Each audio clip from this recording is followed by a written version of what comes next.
আমরা আসছি 7:30টার সময়, আর এখন বাজে 10:30। 10:30।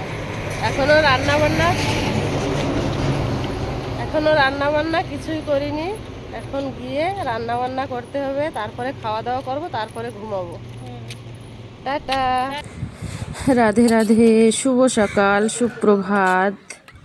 কালকে রাতে ভিডিওটা শুরু করছিলাম, কিন্তু রাতের বেলা আর ভিডিও করা হয়নি। 10টার সময় বাড়ি এসে তারপরে রান্না বান্না করে খাওয়া দাওয়া করেছি। আসলে গেছিলাম হচ্ছে পার্লারে। আমার জীবনে প্রথমবার পার্লারে গেছিলাম। আসলে ওই ননদরা গেছে, তাই আমিও বললাম চলো আমিও যাব তোমাদের সঙ্গে। তাই ওরা আমাকেও নিয়ে গেছিলো। আর সকালবেলা এই যে পূজার বাসন নিয়ে বসে পড়লাম।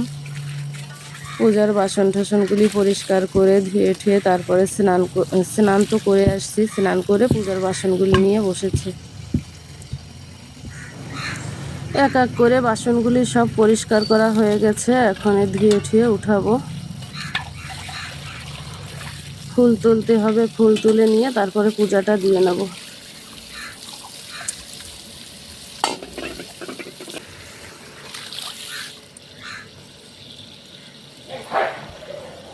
এদিকে আমার পূজা দেওয়া হয়ে গেছে। ওই দেখো পূজার বাসন টাসন সব ধুয়ে ঠুয়ে রেখেছি। আর তারপরে চলে আসলাম রান্নাঘরে আসলাম, কারণ এই যে রাতের অনেকটা ভাত আছে, সেই ভাতটা ভেজে এখন সবাইকে খেতে দিচ্ছি। এই যে আমিও খেয়ে নেব।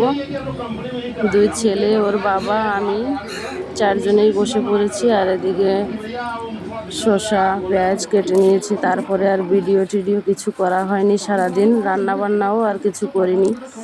ওই যে সকালে যে ফ্রাই ভাত বানিয়েছি সেইটাই সবাই খেয়ে সারাদিন কাটিয়ে দিয়েছে। আর এখনে রান্না করব মাংস।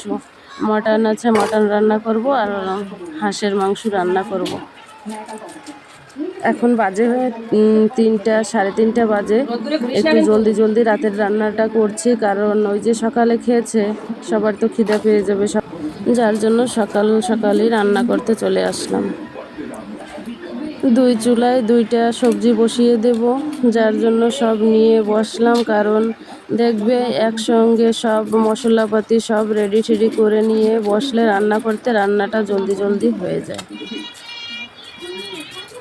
টিভি দেখতে দেখতে সব কিছু রেডি করে নিচ্ছি। আসলে রাত হলে ক্রিকেট দেখে, আর আমি 2টা সিরিয়াল দেখি। সেই সিরিয়াল 2টা আমার আর দেখা হয় না। রাতের বেলা যে সিরিয়াল দেখায় সেইটা আবার দিনের বেলাও দেখায়।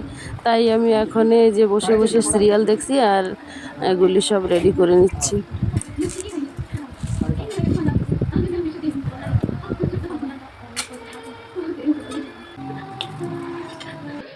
এদিকে বকরার মাংসটা একটু সেদ্ধ করে নেব। এই হলুদ, জল আর একটু লবণ আর হালকা একটু তেল দিয়ে মাংসটা সেদ্ধ করে নেব কুকারে। একটু মিশিয়ে দিয়ে এবার ঢাকা দিয়ে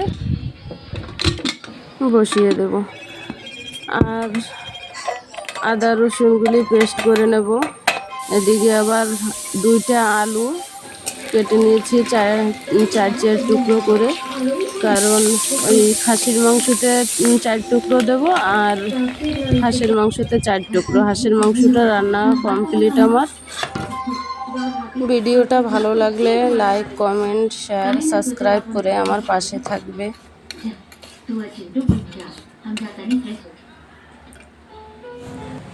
মাটনও প্রায় কমপ্লিট। আর অল্প একটু সময় জাল হলে পরে, একটু রসাটা কম হয়ে গেলে পরে নামিয়ে নেব গরম মশলা দিয়ে।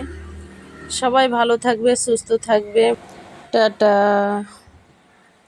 অবশ্যই লাইক, কমেন্ট, সাবস্ক্রাইব করে আমার পাশে থাকবে।